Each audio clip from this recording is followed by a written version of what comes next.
New releases for Nightvault, the crime-solving vault, are here.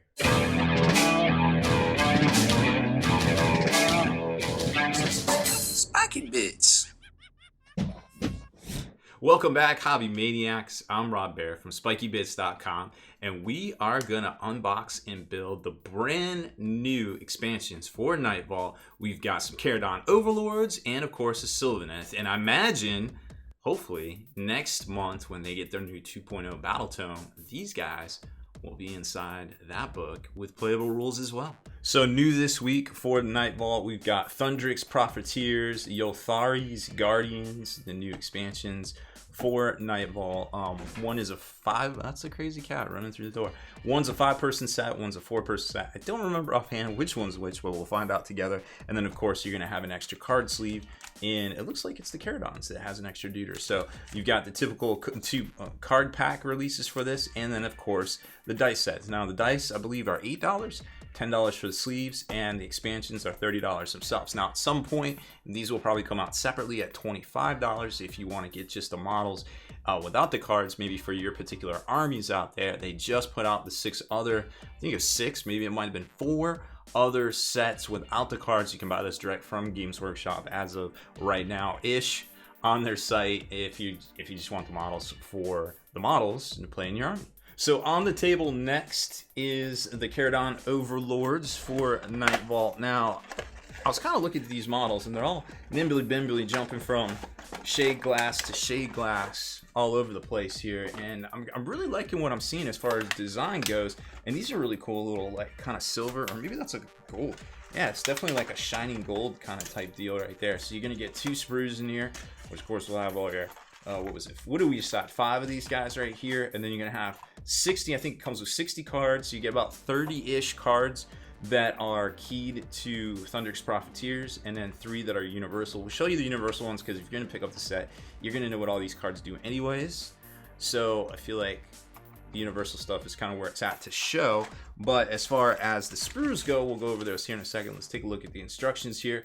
So like I said, they are very dynamic in posing and such. Now just kind of looking at it here, looks like there's some assemblies which look pretty interesting, and this doesn't look like, it looks like it just slots in flush right here against the back arms, and with no pegs. I'm not seeing a peg right there, so that's interesting. So it looks like this peg kind of goes through and makes an assembly type deal. That's kind of a little advanced strategy for an ETB, but we'll see how it pans out. Over here, it looks like the guy with the little vacuum cleaner for your gold has also an assembly on the back right there. This looks tricky right here, so be aware of this. We'll put it together here in a second, but it doesn't look like that peg goes in there. It looks like that peg's, according to these hash marks, this is supposed to line up flush, and then it looks like the head peg squishes through and holds it all together, and then there's assembly. Ooh, I don't know. Interesting. This one looks easy right off the top of my head. And on the back here, you've got another easy look. This guy's only 3 parts, but again, it looks like some stuff might be held together with the head peg. Huh, that's a little advanced, but like I said, we'll figure it out here in a second. Now, detail-wise, let's get the light on this a little bit better here. So, very cool. The bases are neat. Got some almost like some cave, and it looks like either barnacles or gold down there or something like that. But either way, very, very cool, very dynamic. Little anchor right there and jumping off. But very Caradon Overlord-y, as you would expect. You got a Gatler blaster up there, and just very cool posing. Obviously doing a Captain Morgan. And then you got some normal dudes here. So everything you would expect from the Caradon Overlords, basically in an ETB format right here. So let's take a second, put them together, and we're only going to clip them out just like you guys would right there. We're not going to trim up the flash if you don't have to, and report back. All right, so man, they were very cool. Like I said, there was definitely some things you need to be aware of when you're putting these guys together. So here's the first one. The pegs are actually, this is actually held together with this arm peg here, which is really interesting kind of format for it. I should have cut that out too. I don't know how I let that one get by me. But regardless, don't do that. So, boop. And there we go. So lots of really good styling here. Lots of depth and detail, like this rudder attaches right here that it wouldn't normally. This guy was a little interesting too to put together, but not too hard, to be quite honest. But he looks just like you would expect. I think this guy normally is a $25 clam pack, actually. I forget what he's called, like etheric wing sucker blower, went from suck to blow. I don't know what he is, but he's still pretty cool looking. And then he's just got a normal rifleman sort of duder right here. And like I said, it all lines up. Now, I didn't put a whole lot of pressure on it. Oh, well, there it is right there. There's the snap. A lot of these seem like they're a little bit advanced for an ETB kind of build. Well, this guy was actually pretty easy. His backpack just slotted in, and it was a two-part type deal. So be very careful and follow the directions. Use the parts that you are given, because they are quite dainty and also a little bit hard to understand unless you're really kind of studying the diagram. So there's those, and where we got cards. Let me move these guys out of the way. Let's see, as far as cards go, here's some of the universal stuff right here. So I think there's roughly 11 or so. I forget exactly. There's some spells. And let's get them on the screen right here. So there's a lot of these. And we can't exactly put them all. So we'll leave that up there, and we'll zoom out here in a second and lay out some more. So there's a quick look at those. So we got some gambits and some spells, like I said. Right there. Lots more cards coming in hot. There's some ploys. Lots and lots of ploys. So you may want to, in some upgrades, and you may want to pause this here at some point when I lay them out, just so you can take a closer look at them. I haven't had a whole chance to really see them and see what they do. And last but certainly not least, the rest of them right there. So the one of the tactical supremacies I think that was missing is in here, and a couple of other good ones that look to be pretty neat for the Skaven. Now, we should probably talk about what they got to do to flip.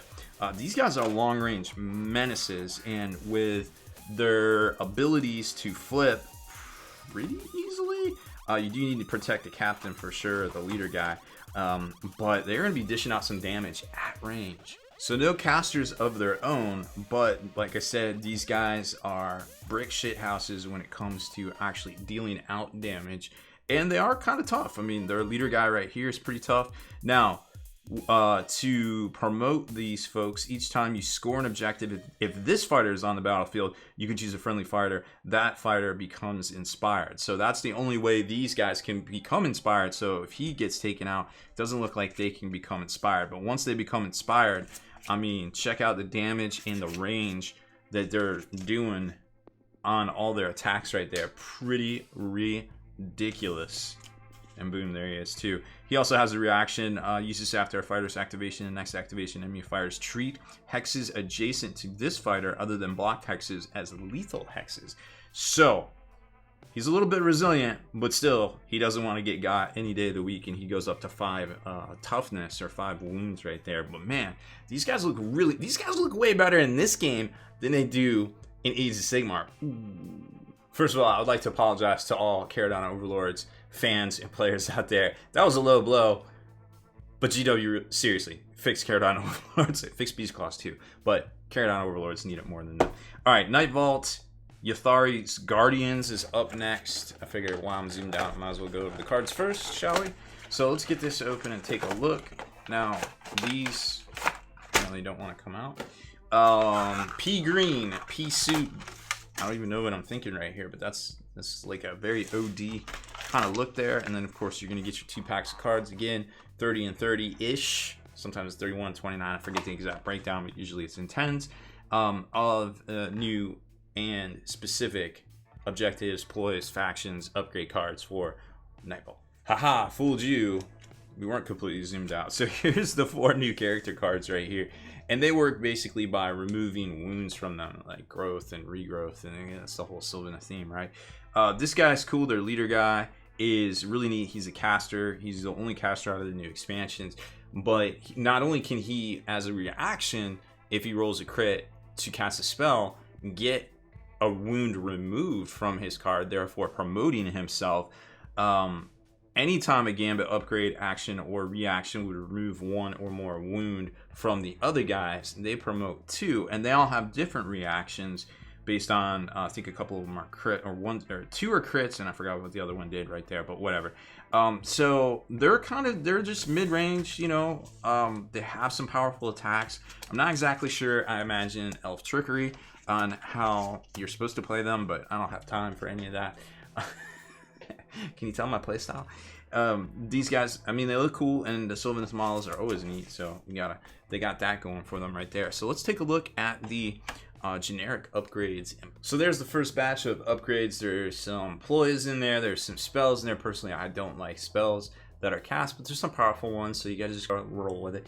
Some upgrades, ploys, that's it. That's all that's there right there. Oh, I got the objectives in my hand. So pause the video, take a look, and we'll be right back. And here's the remaining generic cards. So we've got a lot of objectives, which are pretty interesting. And there's one that will let you score for having all of the Cataphron tomes. Hopefully that doesn't prove to be too broken, because we know what happened last time with the Cataphron. That was the very first thing to get FAQ'd for the game right there. So the last tome, I guess, for this expansion is out now. So that's kind of cool. So take a look at these. Now moving on to the Sprues themselves, let's see if there are any more easier or harder to build than the Cataphron. So it looks like, again, we've got some multi-part kind of push fit sections here that look pretty easy for the most part. This one, yep, these all look pretty easy. And then you've got this guy that does not look easy, so this looks to slot in. See, that would throw me for a loop right there. I would clip that off the sprue on accident, that little tab right there. But so be cognizant of that one. I can already tell just looking at it. And then this looks like he's sidewinder, sidestepping, kind of casting something. That's pretty neat. It's very ambitious. So let's take a look at the Sprues here real quick before we get down and dirty and start assembling them. So here's the first sprue, and it's really hard to kind of make out anything besides the really well designed base. And this dude up here, I really like this kind of executioner's axe glaive thing right there. And then I'm sure that's part of their leader's bramble pseudomodia, or whatever you want to call it. And then you've got more bases right there, and a lot of other computer slices that, while very well detailed, don't seem to make much sense right now. So let's clip these off and slap them together and see what we got. All right, boom, there he is. This guy was difficult, I'll be honest with you. Be super careful of that tab that I was talking about, because it's very difficult. If you clip that off, it won't sit in here just right. Now I was very ginger with it on that. I didn't want to break anything off, so you might want to use some plastic putty to seal that up. And there's 3 points that this goes into the base. So it does have the support, but it doesn't look as strong as it really is. So don't worry about that. Just be careful of this back crown kind of thing. So this will be fun to paint up. I mean, he's got all sorts of things going on. Then you got your classic wannabe Legolas right here. And he looks pretty cool, you know, kind of doing a reverse Captain Morgan, taking something out right there. I'm very hopeful that these guys get rules in the new a Sylvanus battle tome that's coming out. It sounds like in May, if the rumors are to be believed. And there he is right there. So very, very cool looking for this guy. I would have thought he's the leader, but he's not the leader. And got some forest sprites. And this guy is my faves with his ginormous axe blade thing. And he looks, let's get some light on him. He looks very cool. So you can kind of see underneath there, lots and lots of detail, lots and lots of stuff going on as far as that goes. So very cool looking models. Once again, just be a little bit more careful with them on the ETB side of things than you generally would with any of the other sets. So very cool sets coming out this week. Can't go wrong with either of them. I think they're probably going to make a pretty good splash, and they definitely have some really good upgrade cards as well. So that's it for this one. Thank you very much for watching our unboxing build of the new Nightvault, the crime solving vaults newest expansions in 2019. I'm Baer from SpikyBits.com. Make sure to hit that subscribe button and turn on notifications so you can be the very first to like and comment on all our videos.